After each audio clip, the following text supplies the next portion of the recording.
Fine. Now let me solve a second problem here based on unitary method. Let us check out here what the question is. You have to read the problem carefully. See, cost of 3 chairs and 5 tables is rupees 444. If each table cost 60, then find out the cost of each chair. Now here we need to find the cost of chair. Cost of chair we need to find, right? Cost of chair we need to find, right? They have given. Let us check out this. So 3 chairs, let me keep it like this. Let us consider chairs as C plus 5 tables, 5T is equal to 444 rupees. Correct. So now 3 chairs plus 5. What about the cost of each table? T. Table cost is 60 rupees, right? Each table cost is 60 rupees.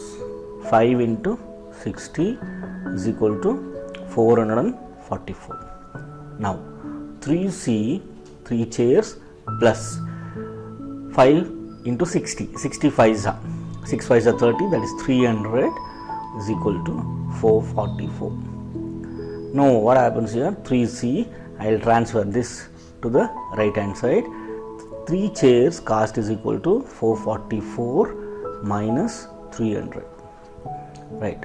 3 chairs is equal to 4 minus 0, 4, 4 minus 0, 4, 4 minus 3 is 1, 144 rupees for 3 chairs.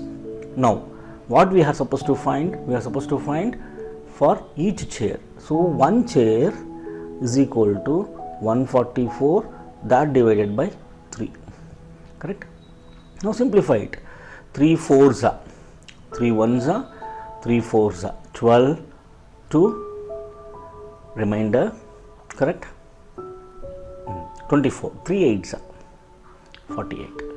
So 48 rupees is the cost of each chair. The answer here is this. Hope you understood. Fine. Okay, thank you.